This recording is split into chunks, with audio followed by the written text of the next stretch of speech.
Hello, everybody, and welcome to Planet FPL, the world where everything revolves around Fantasy Premier League. My name's Suj.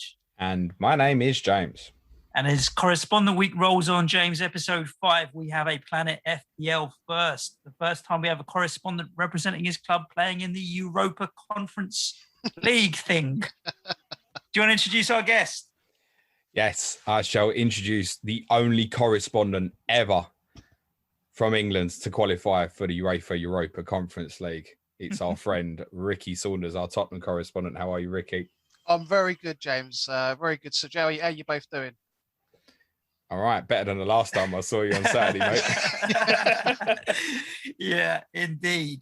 Doing well. Looking forward to the kind of season ahead as we're getting into the correspondent week shows and just seeing how all of you guys feel about your respective clubs and what have you. It was a bit interesting because you're following on from Sai at Newcastle. It was pretty meh. It's just going to be copy-paste, same again, please, as long as we're above 16th, 17th, 15th, fine. Burnley with Jack, Turfy Topper, again, copy-paste, please, same again. We know we're going to be all right, but nothing exciting, no new signings coming in. What about for Spurs? Copy-paste? Do you know what? My feelings have gone literally up and down like this ever since the end of last season. When Nuno was announced, I was very uninspired. But since then, I've read a few things, listened to a bit of stuff, and I'm actually quite excited, if I'm being honest. I think he is going to play attacking football. Then today, I just talked to James beforehand. We're stalling over players. We're not paying money that we need to pay, and I just know we're going to start the season with Dyer and Sanchez as centre back. So my optimism has just gone right down the Kermit again. I know it might be worse than that. Do you know what, Ricky? I'd like to pick up on a point. You've had emotional feelings over Spurs. That's better than it was 6 months ago, isn't it? Well, exactly. Yeah, I couldn't care less 6 months ago. But as they say, it's the hope that gets you. And I've kind of had a little bit of hope with Nuno because I do like what I'm seeing so far. But then I realised that Levy's got a ball and chain around that wallet. So. Of all the podcasts that we're pre-recording, I don't think anyone needs a bigger. By the way, remember this is pre-recorded on the 29th of July than Tottenham because there could be ins and outs very comfortably by the time we release this podcast. So well, the work that Paratici puts in, we could have signed 3 players by tomorrow morning. He's got his fingers in lots and lots of pies, so we'll see. Make your mind up. Is Levy spending the money or not? Well, if Paratici will buy him if Levy opens the wallet up. Yeah. Levy's the ultimate. He won't pay for anything and he'll put a massive price on everything. It's the ultimate paradox as an owner. But as a negotiator, he is pretty shrewd. If you are going to have some outs, and there are obviously with the obvious in terms of Kane, that's a lot of money coming in that the fans would be livid if that wasn't spent. So I do still feel that Spurs will get 3 or 4 bodies in for sure. It just depends whether are they going to be the quality that's going to make you better, or are they going to be? I mean, the likes of Lo Celso and Bergwijn and what have you are not bad players, but did they make Spurs better? Is the kind of thing I'm thinking about. Yeah, just to pick up what you said first of all about the quality of players coming in. We're looking at the guy from Atlanta. Romeo, I think we've decided really we're not buying some guy from the MLS who I've never heard of, mate. Well, that's the thing. Apparently, he's the first option. He's number 1 target, but we're kind of pulled back a little bit to decide whether we should spend the money on him or buy 3 lesser players. We don't need to be doing that. Just get who we need, spend the money in the right areas, which is undoubtedly centre back. But yeah, as you say, Suj, we could end up with a whole bunch of, we could be like the Bale money all over again, where we get all this money and we just buy, just throw money at 7 different players and hope one of them turns out to be good. One of them makes it. Yeah. Centre back. I mean, I think we're playing Atlanta in a friendly next week Saturday, so maybe they're trying to save on the plane fare and just do a deal next week when they're coming over to London anyway. But you've got, like, if you look at centre back, Rodon was coming through, even Jaffet Tanganga. If you're talking about your backup players or kind of what have you, they're good enough as backup players. I think Rodon or Tanganga or what have you. So yeah, why bother getting 2 or 3. Just get the one really good one who's your main starter. And then if he gets injured or you've got any problems, then let Rodon play. And I think James would argue maybe that Rodon's good enough. I was going to say, I'm going to jump in though and say, I mean, yeah, with what we got at the moment, for me, Joe Rodon, get on with it. If he doesn't work out, he doesn't work out, but play the kid is my attitude to it at the moment. But I kind of contradict Ricky's opinion here a little bit. So Spurs are trying to buy Romero from Atalanta. At the time of recording, they want 55 million euro. Tottenham apparently prepared to only go to 45 million euro. If they don't buy Romero, then they're going to split the money and buy cheaper players for 15 to 20 million or so. The thing is, we buy Romero, Ricky, but in 12 months' time, we'll still need another centre-back, won't we? So we do need more than one player. Well, we do need more than one, but I don't think we've got to stop at one. And even if we did get one for now, let's give Rodon and Tanganga another year to develop. They're both really, really young. Like you said, I'd put Rodon in now. Put him in, if we get Romero, put him inside alongside him. We've still got Dyer and Sanchez that can come in for rotation, injuries whatsoever. Tanganga can play pretty much anywhere along the back line anyway. So I think that's enough. I genuinely do. I don't think we need to go and buy 3 or 4 centre-backs. One quality one, I think will do. At the moment, Tottenham have 4 centre-backs listed on the FPL site. Obviously, Toby Alderweireld has left the club. There's Rodon, there's Dyer, there's Sanchez, and there's Tanganga. Jaffet's being linked with a loan. At the time of recording today, I've seen linked with a loan to Galatasaray, actually. Yeah, I saw that as well. Joe Rodon is probably the only one I could probably say to you with assuredness will definitely be with Tottenham probably on September the 1st.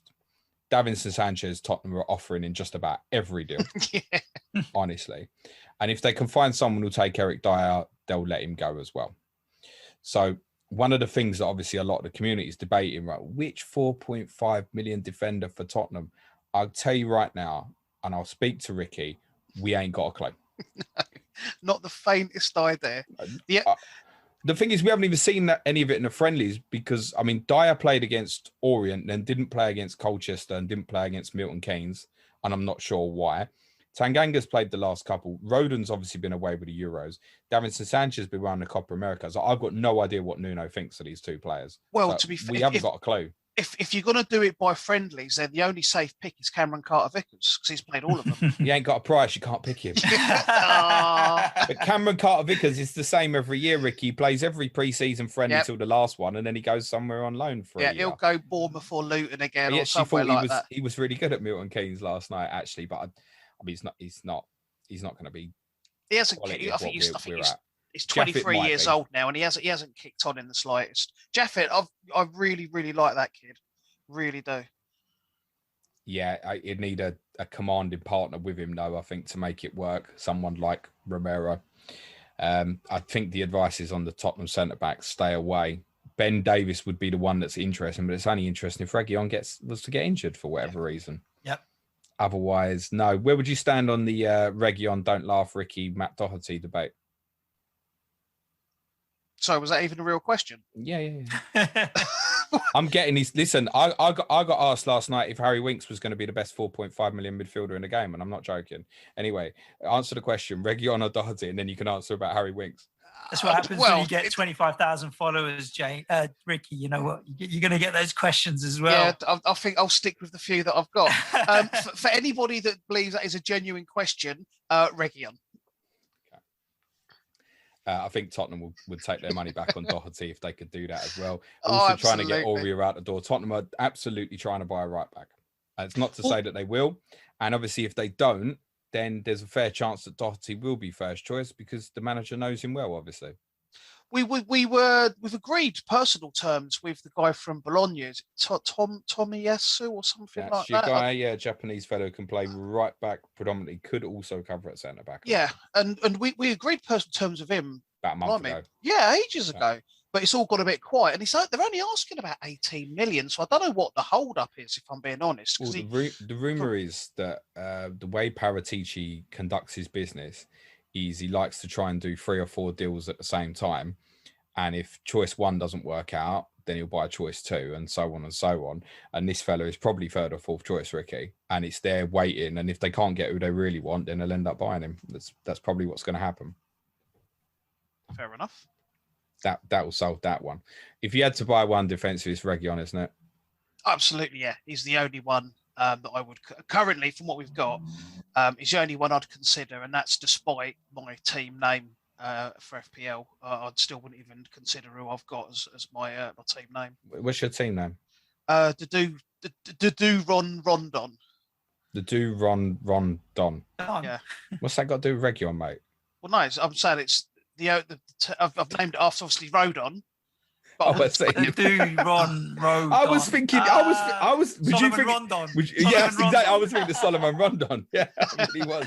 Yeah, completely. Wait, you had me there, Ricky. Yeah. Yeah. Is Reggie under consideration for you, mate? No, same as me, mate. No, there's too much uncertainty with what he's got to the right of him. So I'm not interested defensively at all. Lloris is definitely. We kind of bypassed the goalkeepers, but Lloris at 5.5 is in that kind of odd land of, if you're going to go premium, just get Ederson or Alisson. Otherwise, just pick up a 4.5. Yeah. Well, what I'm going to do with if I was to get Lloris, then I'd pair him up with let's say 4 million. For $500,000 more, I could just go and get De Gea and Henderson and just chance me arm. Yeah, there's so much value cheaper than Lloris. A thought on Hugo, and I might be wildly wrong on this, and it's all very new with what's happening at Tottenham, but I'd be very surprised if Hugo Lloris makes as many saves this season as he did last season, even if he might end up conceding more goals, because Tottenham allowed a lot of shots on goal last season, right? Yeah. Because of the manager, etc. So I wouldn't expect him to be picking up as many save point bonuses as he did last year. It's not to say he can't hit 150 total or so. He can, actually. He's still a top drawer goalkeeper. The listeners will know I love him to bits. Tottenham fans will realise how good he is when he's gone. We have bought a rapper, though, like the new goalkeeper on loan from Atalanta as well. Couldn't have bought one and got the other one at the same time, could they? Galini is 4.5, and it would be interesting at a point if Hugo got injured. Then I think that's interesting if something happened to Hugo for a while. It does look a decent goalkeeper, so I'd be a lot more confident having him in goal than I would Hart or Gazzaniga over more last comfortable year. having you in goal than them two, to be honest. Although Hart's going to Celtic, isn't he? Is that right? We're in advanced talks with Celtic. I haven't heard anything about money, but it has suggested that a fee is involved. A fee? Yeah. For Joe Hart. Yeah. Daniel Levy is officially the greatest negotiator ever in the history of football. If Daniel Levy's getting a fee for Joe Hart. If there is a fee, then he is the absolute Don. Yeah. It'll be on massive wages as well. And it's probably what Tottenham are thinking at the moment as well, is that they obviously need a succession plan for Lloris. Galini, the understanding is once he makes 20 appearances, it's automatic buy. Or I think if he makes 20 appearances this season, it's automatic buy. There's an automatic extension to extend the loan for another year, which Tottenham can activate to make it a 2-year loan. And then obviously, if they haven't bought him, it's the same price at the end of the 2 years to buy him permanently. So they get a good look at someone who might be Lloris's replacement. And obviously, if he's not good enough, then they'll look somewhere else. Yeah. He's actually quite intelligent. Yeah, it looks like if Hart's going to go, I guess Alfie Whiteman's going to be the third choice. He's fill the English quota. Yeah, he does fill the English quota. He's not up to it, though. I can promise you. No, I mean... he flaps at every ball that comes in from a corner. He doesn't get near anything. It's a little bit worrying. He looked half decent yesterday. He made a penalty save at Milton Keynes. I say that tongue in cheek because it was a friendly against a League One side. But no, he's not up to it. He's blatantly not. But he's going to sit. Well, in the Conference League, he's going to sit on the bench presumably if he gets as far as that. And he fills an English spot, and he's on a hell of a lot less than Joe Hart's 30 grand a week. I think he was on, or maybe even more than that. Joe Hart have been on more than that, I think, Ricky. Like a lot more. I think probably more like 50 or so, honestly. It's what you got to pay for these English goalkeepers. Yeah, good work if you can get it. Well, we keep saying it's a problem. It's a problem for England as well, that the amount of English goalkeepers that are having to sit on people's benches. What the governing bodies want to do is say, okay, you need to have an amount of English players playing, but like maximum one of them can be an English goalkeeper, or make a certain amount's got to be outfield players or something, because there's too many clubs at the moment that have got English goalkeepers sitting second, third subs and not playing football. And England have not, Jordan did great in the summer, but England haven't had a world-class goalkeeper since David Seaman, and it needs sorting out. Anyway, we digress. No one wants to hear us talk about third choice goalkeepers. Ricky, is Harry Kane staying or going? Staying. I won't be the one that chops that up. Because what I've read in the last, just before I come onto this pod, is that Man City have now opened negotiations with Villa. I can't see them buying 2 players for 100 million plus each. So I think they've picked A or B, and they've gone for Grealish. So I think that means they won't be moving for Harry Kane this summer. I think you won't have heard this yet because we're recording it before we release it. But obviously, we've already recorded with Johnny about Man City in the first show. And he wasn't, I wouldn't say adamant, but his case was that, they could buy both, because then the money they can recoup from selling the likes of Bernardo's and Jesus's and stuff, actually, they'll make quite a bit of money back. So I think they can. Buy both, Ricky. I don't think they ain't got the money to. It's not what they've done over years. Historically, they never spent more than 60, right? But the market's very different now, and their needs are quite different now. I was just looking on FPL. Like, if Kane was to sign tomorrow, you'd actually have no forwards listed in FPL. He's the only forward listed for Spurs in FPL. So he is as well. Yeah, which should be a bit of a concern. We'll see if we can get Vinicius back on loan. If Ricky, it came out in the next week or so that Harry Kane had signed a new contract with Tottenham and played in the last friendly against Arsenal and was ready to play in game week 1, would you consider buying him? If he'd signed a new deal with us, yes, I would. Currently, unless he goes to City, I'm not really that interested, because I don't know where his head's at. I really don't. Do you think that'd be an issue with him? Potentially, yeah. He didn't end the season all that well ever since it came out that he wanted to leave. He certainly didn't start all that well with England. Maybe his head was still in other places. So I think he is. He does play with emotion, and he is although he may not sound like it, he is a thinker. And I think things like that prey on his mind. And if he's not happy, because he's a family man, he's a homely type. If he's not happy in a part of his life, it does seem to affect his game on the pitch. So if he stays, I would look at it at 2 things. One, his quest for goal scoring and Alan Shearer's record, whomever he's playing for. His desire, he's not someone who's going to put his feet up for a year and be happy to score 10 to 12 goals. It's simply not going to happen. So his desire to break that record would be one major reason for him pushing on. And if he was to stay at Tottenham for a couple of years, he's now only 54 goals off Jimmy Greaves' record. I think there's a lot of Tottenham thinking, well, I'll tell you what, if we can get him to stay for a year and he scores 35 to 40 goals and then he's only 15 goals off or so, he's immortal at Tottenham if he then does that. So, absolutely. I'd be more interested in one if he stayed once the transfer window was closed. I can't remember when it actually closes. End of August, the 31st of August. Sorry, what I meant is in relation to fixtures. How many after games game week 3. So I'd be more interested in after game week 3, and I might even structure my team so I can move to Harry quickly if needs be. Because while there's still a move to Man City, I'm not sure I'm going to want to sign him for Tottenham. James's question was, would you get him in game week 1? I don't think James was thinking you're playing City in game week 1. Yeah, I'm not going to get him for that. No. It's funny because I've got in my draft, I've got Harry Kane in at the moment and no Bruno Fernandes, just because I feel like coming closer to game week 1, it's going to be easier for me to maneuver Kane down and do bits with my squad than trying to find a way to get him in if I do decide that I actually want him. But to be honest with you, I think the start of the season, your fixtures aren't great if you're talking all the way up to probably about game week 10.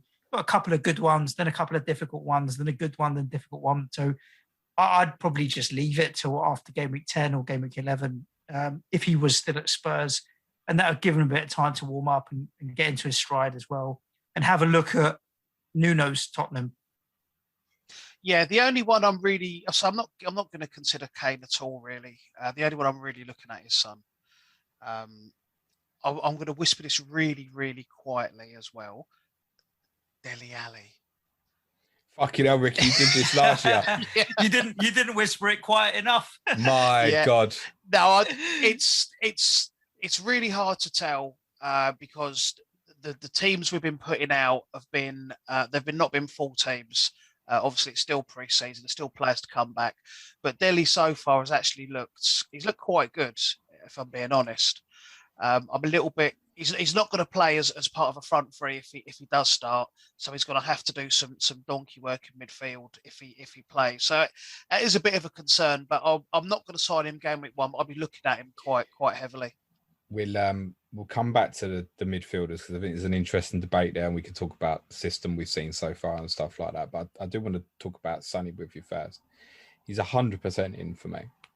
I think it's an incredible price at 10 million for a player that, with or without Kane, will do the business. One of the regular questions is, what will Son be like without Kane?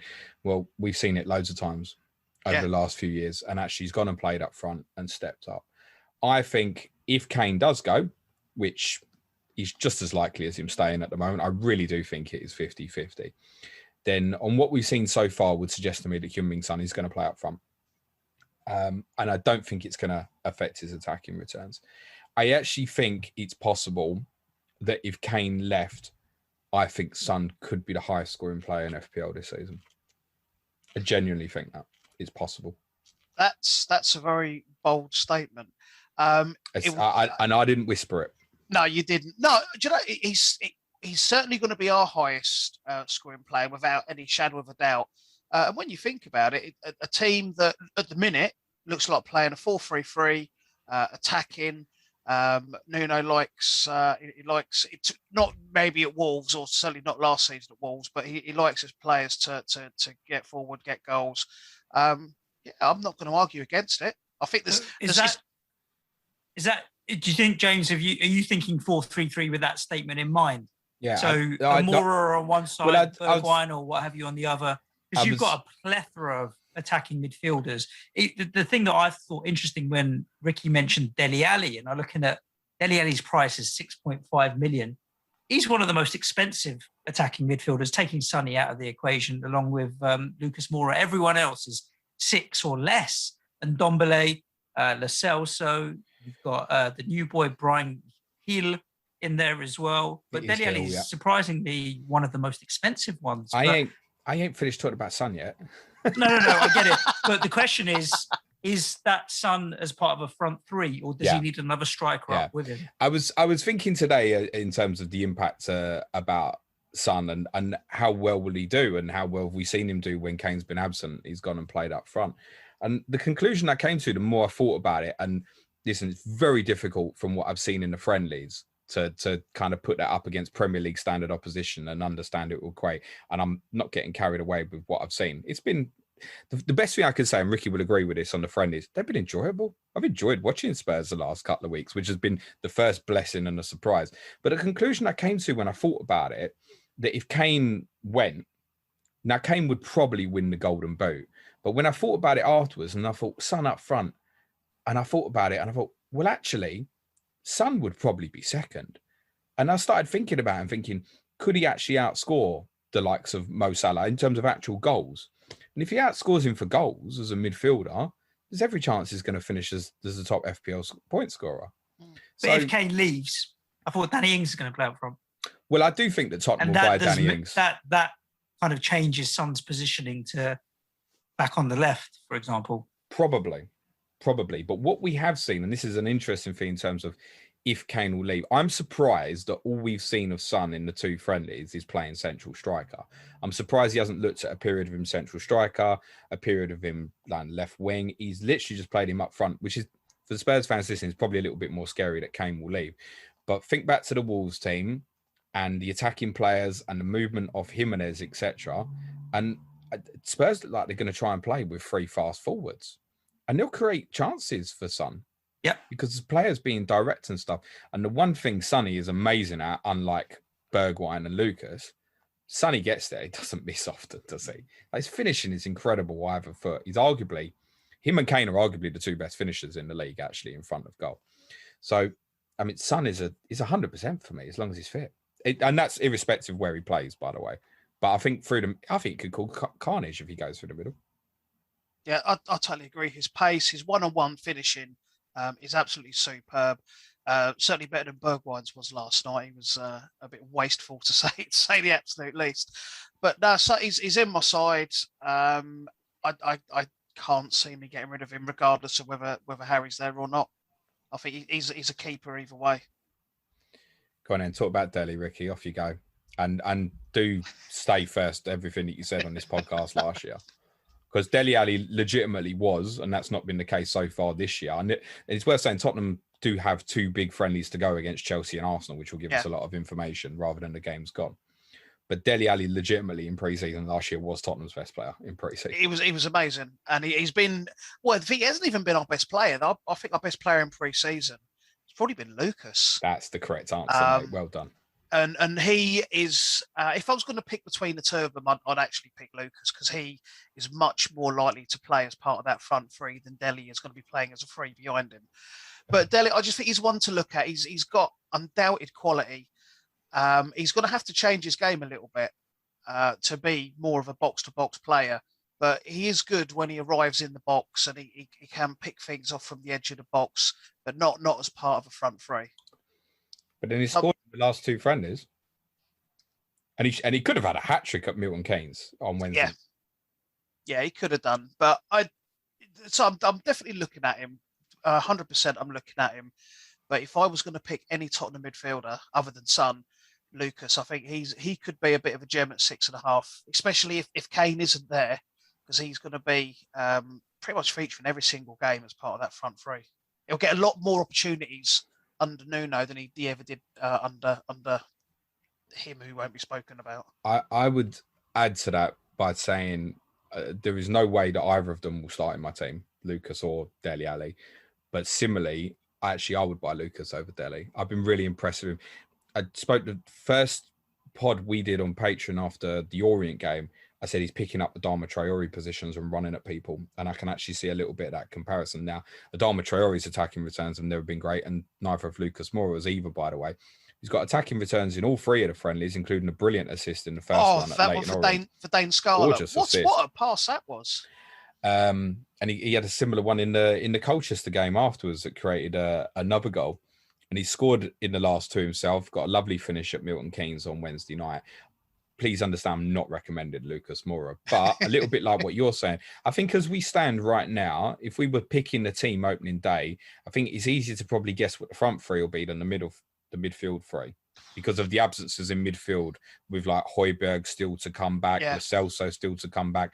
No one seems to know what's going on with Ndombele. It's a weird one. But the front three, as it stands right now, looks like it's going to be Bergwijn, Son, and Lucas. Yeah. And Lucas is being really direct in what he's doing.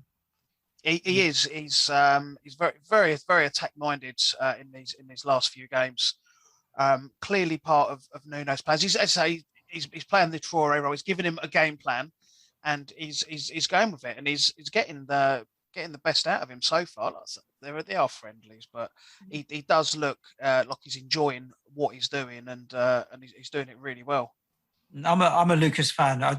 I'm a big fan of players that put a shift in, and you can never fault their work rate more than the prima donna type players. And Lucas always is one of those guys that you're going to get a shift out of, even if unfortunately he's still responsible for the worst handball ever given in probably football history when he fell over. Yeah, you try telling that to an Irishman about Thierry Henry. True. Well, I'm talking about the decision more than the handball. Well, yeah. That decision wasn't very good in Paris that night either. Who do you think then, to kind of bring Dele back into it, what would you say right now would be, and if we assume it's 4-3-3, and I'll come back onto, I'm not certain it will be in game one, but if we're regularly going to play 4-3-3, what's the midfield three, do you think, at the moment with what we've got?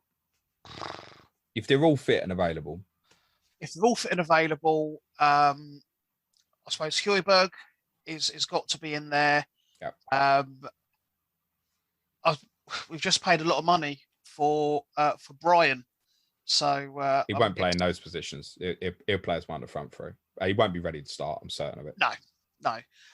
But Lo Celso and on if you're talking ability wise, Lo Celso and Ndombele, along with Højbjerg. But I don't know whether no that's one knows going what's to work. going on with Ndombele. Yeah. Well, his missus had a baby, hasn't she? Oh, is that right? Yeah. So that's why he's not around. He's not in training because of that. His missus knows what's going on. His missus is fully aware. Yeah. But yeah, no, he's just become a dad for the first time, so he's got a little bit of paternity leave. But yeah, you've got them three. Obviously, Dele's waiting in the wings. I don't think. We're openly trying to tout Sissoko and Harry Winks around Europe, so they clearly don't feature very heavily in Nuno's plans. You've even got Sessegnon, who he's not going to play as part of that, but there's players like that as well, just waiting in the wings that apparently are all part of the plans and are going to have big seasons or kind of pivotal seasons, decide whether they stay or go. And you haven't mentioned Ollie Skip. No. Well, I'm really annoyed that he didn't go back to Norwich. I think that he, just like if Jaffet does go on loan, I want it to be to a British club at least. I think a season of week in, week out football would do both of them the world of good. I don't think we necessarily need Oliver Skip at the moment. And he's got to go in.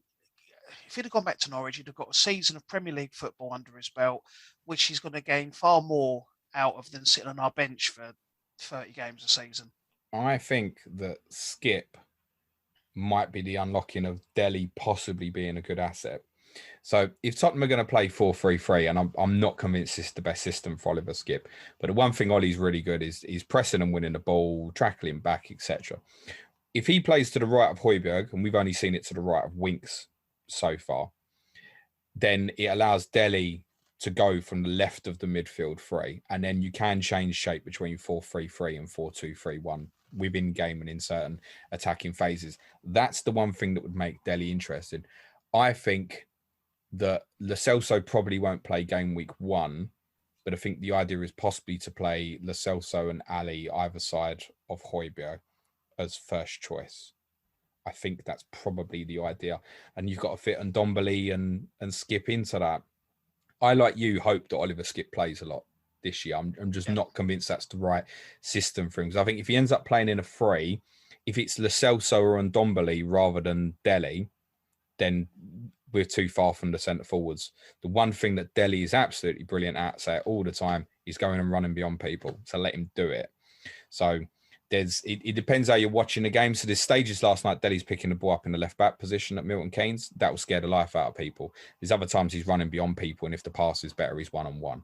So how it is at the moment, he's playing different systems within the game. The caveat to all of this is, depending on what we have defensively, I think we might play a back 5 against Man City in game week 1. Honestly. And just because it's Man City. Yeah. He changed it in the last 10 minutes, and this was only with kids on the pitch. Nuno went to a back 5 in the last 10 minutes against Milton Keynes. And it just made me think about what we've got defensively, and we might be short of numbers, that he might decide that in that particular game to start with, that he's better off going with a 5-2-3. The good news with Spurs is it kind of looks like it will be 5-2-3 rather than 5-4-1, the way we play it. But the back 5 don't move. If it goes to back 5, don't expect Reguilon to be bombing on as a wing back and stuff against Man City. The fullbacks, from what I've seen, they basically only go forward if they know they're going to make the most of it. There's no holding the touchline high. He's actually running beyond people in attacking phases. Yeah, and what I've actually heard as well, I was reading today, they've been briefed. It's basically one at a time. If one of the fullbacks is going forward, the other one will hang back and then tuck into a potential back 3.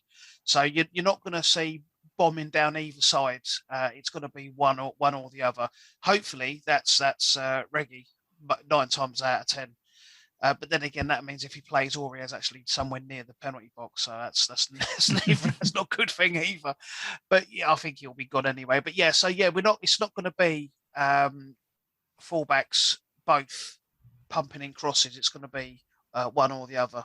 From what I've heard anyway. Yeah, I'm seeing the same thing. The general advice at the moment on Spurs is kind of wait and see. We're not buying Spurs assets before Man City in game week 1. There's still a lot of transfer dealings to be seen, including whether Kane leaves or not. Just kind of hold tight, wait and see. But definitely from that midfield pack of 6 and 6.5 million price players, the likes of Lucas and Bergwijn. I still like Lucas Bergwijn. I think he's young and he's still got some developing. Stevie's got a real lack of confidence at the moment in front of goal. He's actually done okay in the friendlies. But he's a good player, and I think there's still a Premier League player in him. So I do think that I could see myself with 2 Spurs attacking assets in midfield, especially because the price of Lucas, Dele, Bergwijn, whoever it is so good. What's Son's ownership at the moment, Suj, just while Ricky's talking? I'll put it up for you. Thanks, mate.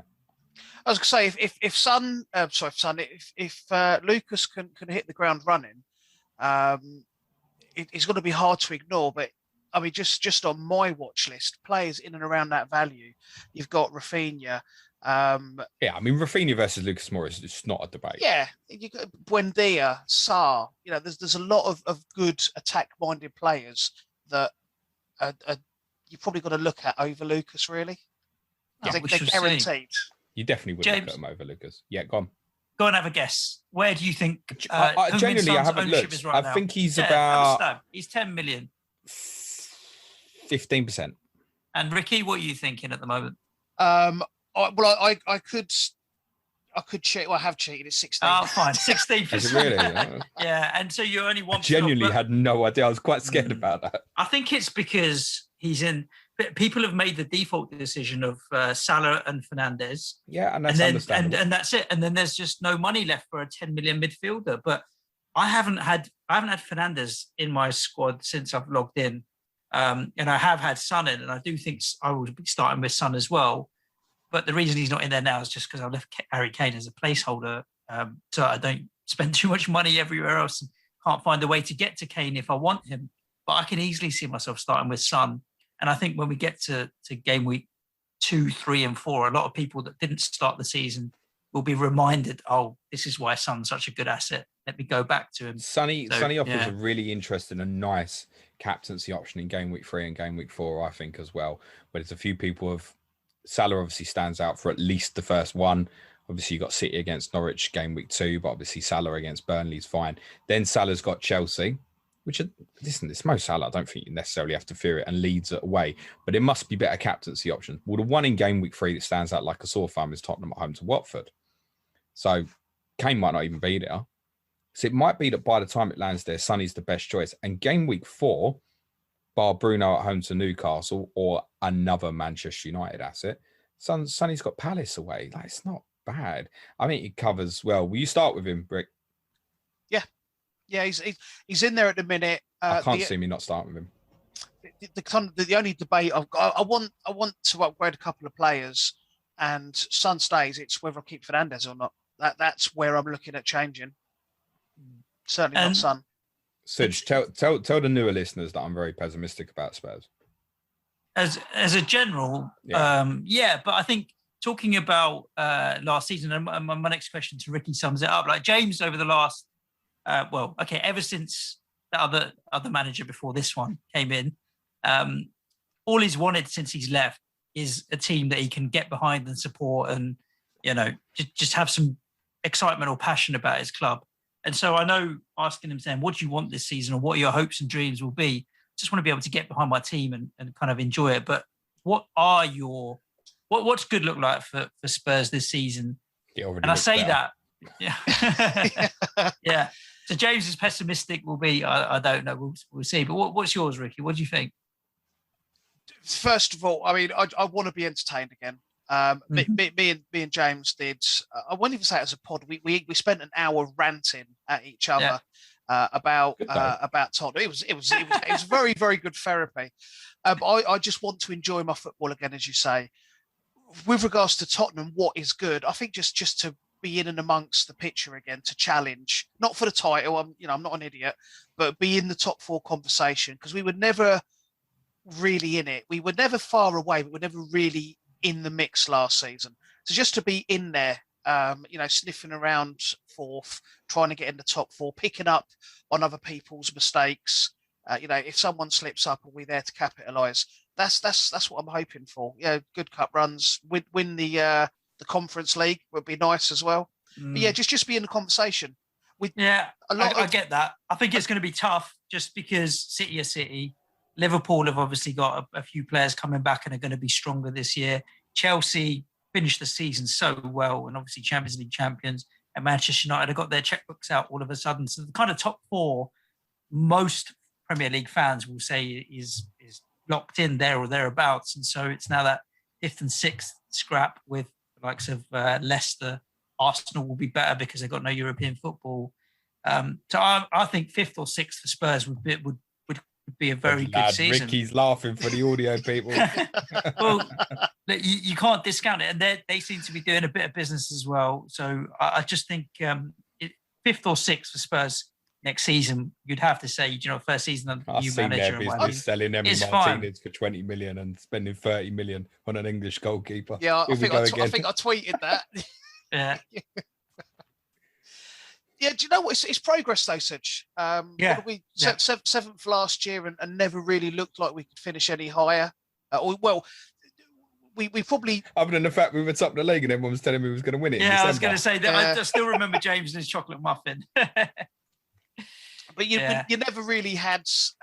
You knew it wasn't going to last, and I don't think I ever watched us play and were confident we were going to win a game, and that was considering the last few seasons we've had where you'd line up against anybody and you felt you could beat them. Last season, we would line up against Burnley and I was thinking, well, we could struggle here today and it's going to be a tough one. It was just awful.